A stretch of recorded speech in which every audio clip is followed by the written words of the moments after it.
Hello friends. मेरा नाम राजीव कुमार झा है और आप देख रहे हो basics of stock market by Rajiv Kumar Jha.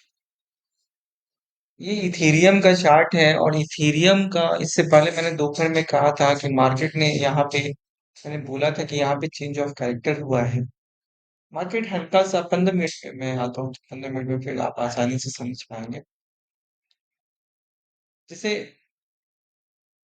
मैंने यहाँ पे कहा था कि मार्केट जब इसके नीचे में गया तो ये चेंज ऑफ कैरेक्टर हुआ, तो मार्केट को यहाँ तक आना चाहिए बट मार्केट यहाँ तक नहीं आया।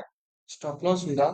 और मार्केट में एक चीज और अगर आप देखोगे तो ये हायर हाई फॉर्मेशन की ओर बढ़ रहा है। तो अगर ये हायर हाई फॉर्मेशन की ओर अगर बढ़ रहा है तो इसका मतलब ये है कि ये हर बार लगभग 40-50 डॉलर का हाई से लेकर के गिरावट होती है और उसके बाद में फिर ये एक नया हाई के लिए रेडी हो जाता है। जैसे फॉर एग्जांपल अगर आप देखना चाहो तो मैं आपको दिखाता हूँ। 30 मिनट में आप देखिए। जैसे आप ये देखो, सॉरी, आपको ये माय मिस्टेक, मैं फिर से बताऊंगा। एक्चुअली ये इथेरियम का चार्ट है। सुबह में इसने यहाँ पे चेंज ऑफ कैरेक्टर हुआ, ये ऊपर की ओर गया, फिर ये नीचे की ओर आया। बट यहाँ पे एक नया हाई बनाया और नया हाई बनाने के बाद में ये एक हाई बनाया था इसने। यूएस सेशन ने, लंदन सेशन ने यूएस ये आपका एशियन सेशन के हाई को लिया था और यहाँ पे चेंज ऑफ कैरेक्टर हुआ, ये हल्का सा ही नीचे आया और यहाँ से ये अप हो गया। अब यहाँ से अप हो गया, कितनी बार आपको ट्रैप करता है मार्केट, ये बिल्कुल सही है। बट अब यहाँ पे आप देखोगे तो हर बार ये हाई बना करके 40-50 पॉइंट गिरता है, 40-50 पॉइंट गिरता है, फिर ये अभी है नया हाई बना मतलब रिकॉर्ड किया है और फिर ये यहाँ से। तो अब आप देखोगे तो इसकी पॉइंट की गिरावट धीरे धीरे कम हो रही है। अलग चीज है।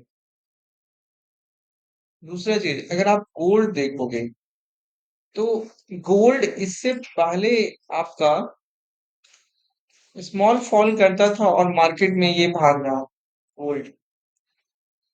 जैसे आप सुबह से देख लोगे, स्मॉल फॉल कर रहा मार्केट में भागा, स्मॉल फॉल करता था मार्केट में भागता, स्मॉल फॉल करता था मार्केट में भागता था। बट अभी के टाइम में इसने दो चीज किया। पहला चीज ये कि इसने यहाँ का इस लेवल को ब्रीच किया और नए लोअर लेवल पे आकर के ये यहाँ से बाउंस बैक हो रही है। तो यहाँ से अभी मुझे ऐसा लग रहा है कि मार्केट का ट्रेंड डेफिनेटली अप है, लेकिन जब यूएस मार्केट खुलेगा तो यूएस मार्केट में ये जो अभी का जो इसने हाई बनाया है, इस हाई के आसपास एक बार मार्केट जाएगा।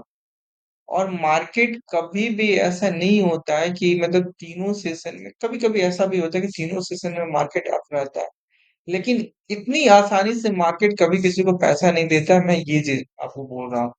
हर छोटी गिरावट पे दिन से लेकर के लोगों ने पैसे कमाए, तो उनकी आदत हो चुकी है कि वो एक तो पहले इसी गिरावट पे बाय करेंगे। जो लोग समझदार थे तो वो लोग इसके लिए बैठे थे और उन्होंने यहाँ पे बाय किया।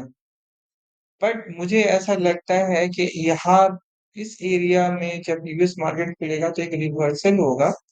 तो आप थोड़ा सा पैसेंस के साथ में बैठे।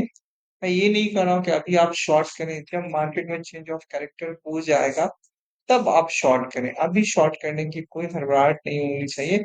मार्केट का ट्रेंड अप है तो क्यों हम शॉर्ट करेंगे? हर जो छोटी सी जो गिरावट होगी उस पे बाय करेंगे। ठीक है, आपके जैसे हिट हुए होंगे, मैं इस बात को मानता हूँ, बट हमेशा एक चीज ध्यान रखना है कि जो भी आपका स्टॉप लॉस हो, उस स्टॉप लॉस के मुकाबले में जब पोजीशन आपके लंबे जाए तो आपको 3 गुना प्रॉफिट लेना है। और उस 3 गुना में भी हमेशा आप इस चीज को ध्यान रख सकते हैं कि कुछ क्वांटिटी आप पार्शियली प्रॉफिट कर ले और कुछ क्वांटिटी में आप लॉन्ग करके उसको रखें। तभी जा करके आपका रिस्क जो होगा वो कम हो जाएगा।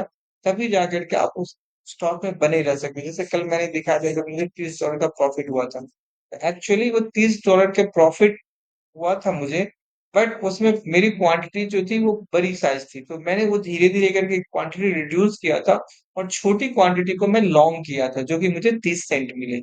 इसीलिए मैंने कहा कि क्वांटिटी जो है सो जब आपके फेवर में जा रहा हो तो थोड़ा सा पार्सली प्रॉफिट बुक कर ले और थोड़ा सा जो क्वांटिटी अगर आपको लग रहा है कि मार्केट आपके फेवर में है तो उसको आप क्या करें, तो धीरे धीरे करके आप स्ट्रेच करें, आगे को करें। That's all.